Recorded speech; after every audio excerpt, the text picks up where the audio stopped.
An outstanding win for Brock Sellards. Now we turn our attentions to the rivalry between Ricky Carmichael and Sebastian Tortelli. Only 4 points divide the two in the 250 ranks. We're back with more 250 action. First Moto, Troy, Ohio. After we saw Brock Sellards win the 125 opening Moto, now we've got a good battle underway for first place here for the 250s. Ricky Carmichael taking the lead away from number 14, Kevin Windham, but Windham is just not letting him off the hook. I like to see that. Usually Carmichael gets around, he throws a few fast laps in the books and discourages guys, but Kevin right here is attacking him. No one does that much. I mean, occasionally Tortelli will attack Carmichael, but you don't see that very often from Kevin. This might be what needs to happen to see Carmichael finally make a mistake. Might Carmichael be a little more cautious on this track too, being more like a Supercross track? I don't think cautious is part of Ricky's strategy right now, Art. Let's join Davey for some more insight here with Troy. With this week's Chevy Trucks Kawasaki bike setup, we thought we'd grab Graham Brough, who does the suspension settings for Team Kawasaki. Graham, what do you have to do for the riders here at Kenworthy? Okay, for this track here at Troy in Ohio, it's a little tricky. It's very deceiving for a lot of riders with this track, being a Supercross style track with big jumps. But the one thing this track has also, which Supercross tracks don't have, there's a lot of fast straightaways, rough, choppy conditions going into turns. So we have to set the bikes up sometimes a little stiffer, sometimes a little softer, basically to provide the rider with a preference or a feel that he actually prefers for this track. So with 3 riders on the team, you're going to be pretty busy. One guy likes stiff, the other 2 guys might like a little harder. That's correct. Yeah, it's going to be a bit of a headache for most suspension guys today. Like I say, it's a personal preference feel. Some of the guys like it a little stiffer for the bigger jumps, others softer for the fast straightaways. So it's going to keep people very busy today. Well, we'll see how Ricky Carmichael, John Dowd, and Larry Ward's bikes turn out. See what kind of work Graham's able to do with them here at Kenworthy. Back to the racing. Carmichael going through that gnarly section, still in the lead. Tortelli's in third, but the two of them are starting to pull a little bit away from Tortelli. There you see 21. He's got to stay in contact with those guys, just for his own mental state of mind for the rest of this race. If they start to get away a little bit and start to try harder and make mistakes, then you lose more time. Mike LaRocco, Shane King, and that's Greg Albertine. Next in order, along with Tim Ferry, number 15. Well, you can hear that 4-stroke KTM, can't you? 110, Shane King, currently in 5th. And through that section, that loamy soil, it just chops up into like little razor blades when it hits you. The roost just stings so bad, so you'll see these guys use different lines. They don't want to. They want to run down the fastest line, but they've got to move out of the way of the roost. Looks like Robbie Raynard. Yes, it is. Number 17, Raynard. Works his way around that berm. Beautiful. It was a little bit deep, so he just wheelied around it. That's so you can get a little more clearance from the frame and the foot peg. Takes excellent balance to do that. Greg Albertine got his only podium of the season at Unadilla in the last race. After a 3-4, he picked off a 3rd overall. Here's our leader, Ricky Carmichael. Still has the edge on Kevin Windham. Maybe not the speed, but he's been able to protect his lead. Well, I'm anxious to see if there's a little mistake. And Kevin can see that. He can sense, all right, I'm starting to get to this guy a little bit. And I've talked a million times about how Ricky can make a mistake and it doesn't seem to faze him, but when you got guys right on your tail and you make 2 or 3 of those, it does start to faze you a little bit, and that's what Kevin's hoping for.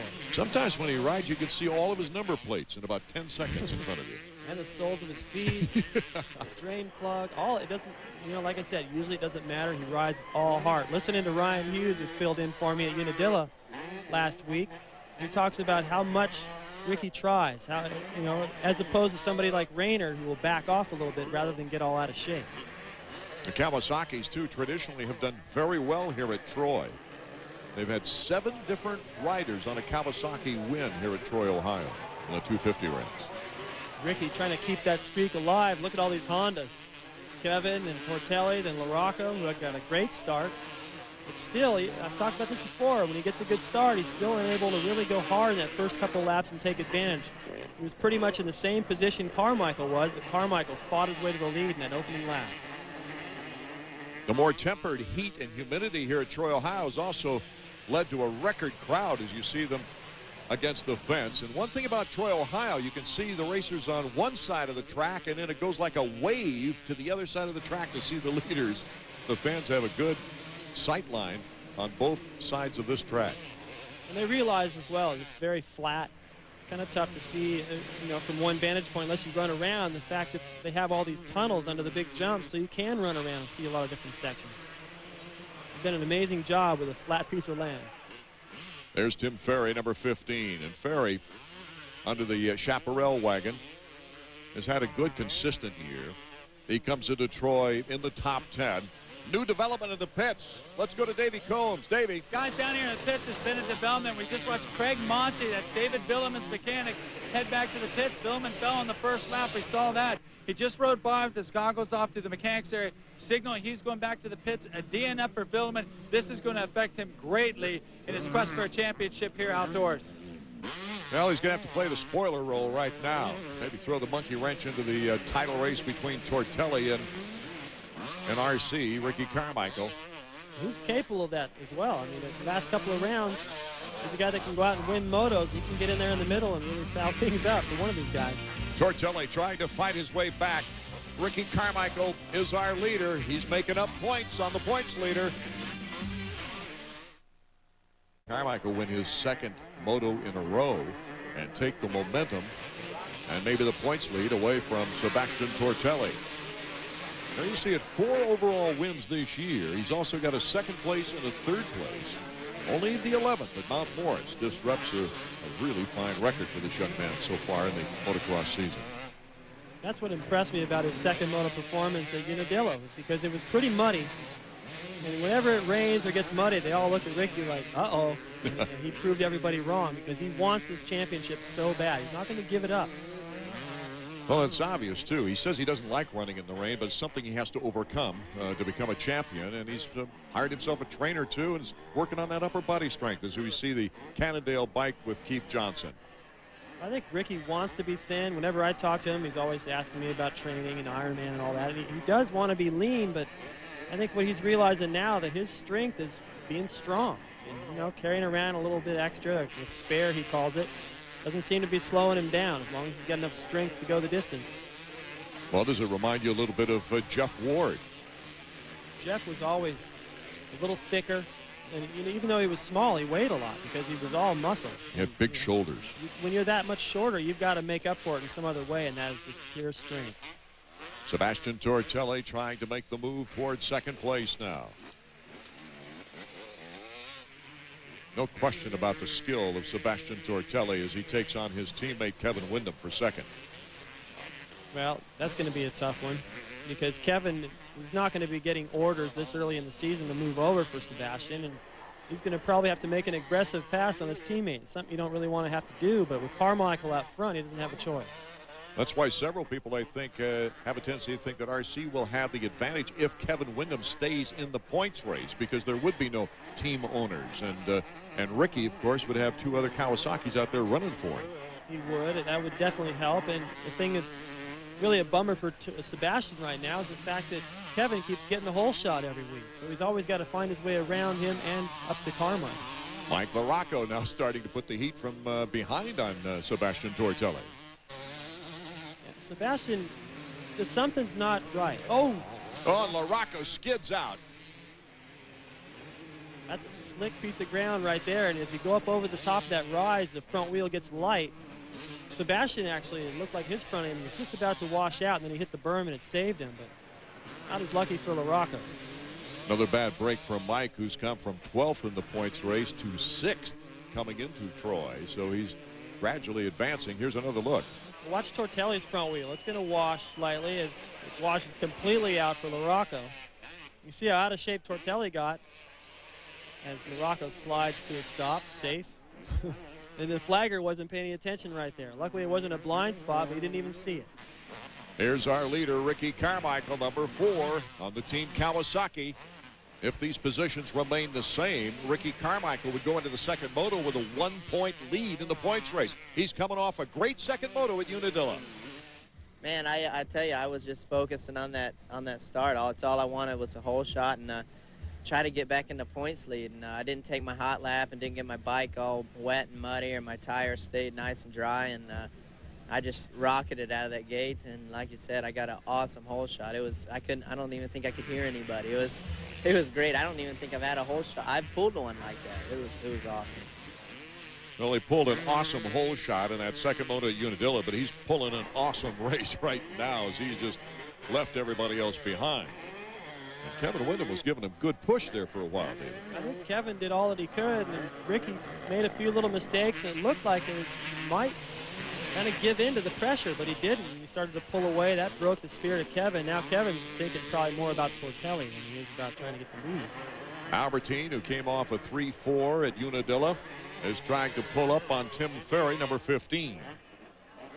Look at the air time these guys get off that jump. It's a big double over a plateau. When you fly the whole thing, it's got to be about 65 or 70 feet. For Ferry, this 5th place could be his second best moto of the year. I really thought we'd see a little bit more from Tim Ferry this outdoor season. You know, remember, he led a little bit of Phoenix this year in the Supercross. I mean, the guy's got talent, plenty of it. I just don't think his results are really reflecting the talent that he has, and next year will be a whole different story. That's a fact, as Chaparral says they're not going to field a team, and it is rumored that Jeremy McGrath, of course, will have his own team. It's also been rumored that he signed a $1 million salary contract with Yamaha to ride Yamaha bikes. That's all? Not counting endorsements, Dave. Oh, okay. That's about what you made, right? No, not even close. But I'll tell you what, Jeremy has earned it. Yes, you know, he has. I talked about that in the latest story I wrote for Racer X. Jeremy has done so much to raise the awareness of motocross, being on Jay Leno, you know, attracting new fans, talking to kids, signing autographs as long as anybody else, and helping all of his sponsors break sales records. I understand they're talking with Kellogg's cereals as well for an outside sponsor for Jeremy McGrath, that he's creating new guidelines off the track as well as on the track. Well, he should be paid for that. As long as he comes back out and wins again, it'll definitely be worth it. Even if he doesn't, I'm sure Jeremy's going to put up a fight for the title. And Albertine found his way around Ferry. I didn't think he was going to do it. Here's what happened. Ferry goes to the inside. Can't quite get on the gases early. You can see how aggressive Albertine was to the outside. Out jumps him. Picks up the spot. Albertine, of course, discouraged with injuries this year. He came back from the broken femur during the Supercross season, was in pretty good shape. Then the second race of the year, got a knee problem at Hangtown. Here comes Ferry right back again. Well, that shows me a little something with Tim Ferry. And he was smart right there. He knew Albertine was going to try to cut inside of him, so he just kind of slow poked it a little bit across the inside to ruin the idea of Albertine. Then he made a mistake, couldn't make it even a tryout. Our Suzuki trivia question: which current 250 rider won a 125 overall here at Troy back in '94? The answer coming up. Welcome back to the Kenworthy Farm in Troy, Ohio. Ricky Carmichael leading our first 250 moto. Let's take a look at the answer of our Suzuki trivia question. Which current 250 rider won a 125 overall at Troy? It was Damon Huffman back in 1994. If I'm not mistaken, he won 2 races that year in the motocross season. Ricky Carmichael, though, right now is gunning for his 5th victory of the season. You see Kevin back there. Ricky's looking over to his left at a portion of the racetrack to see what kind of lead he had. It's not as big as it was. Kevin and Tortelli have upped the pace. So even though he's winding down this moto, he's got to stay on top of it and make good decisions through all the lapped riders. 15 motos this year. This would be his 8th win in 15 motos. Impressive. Yeah, that's pretty dominant. You know, in talking to him before the season started, outdoors that is, he was saying, man, I'm going to kill those guys outdoors. I want to win that. I know I can. There's no reason why I can't. And here he is, looking like he may pick up the points lead after this moto. Well, if he wins today, you know he's going to surpass you on the all-time win list. That's true. I figured it would happen sooner or later. You know, they keep saying, well, I don't know if anyone else is going to come along and equal all those records. And someone always does. 30 wins for David Bailey. And here's the victory, the checkered flag for Ricky Carmichael. Carmichael, with this win, takes a 1-point lead in the series over Sebastian Tortelli, as Tortelli taking a 3rd in the moto. His teammate Kevin Windham finishing right in front of him as we take a look at the standings of our first moto for the 250s. Mike LaRocca with Tim Ferry rounding out the top 5.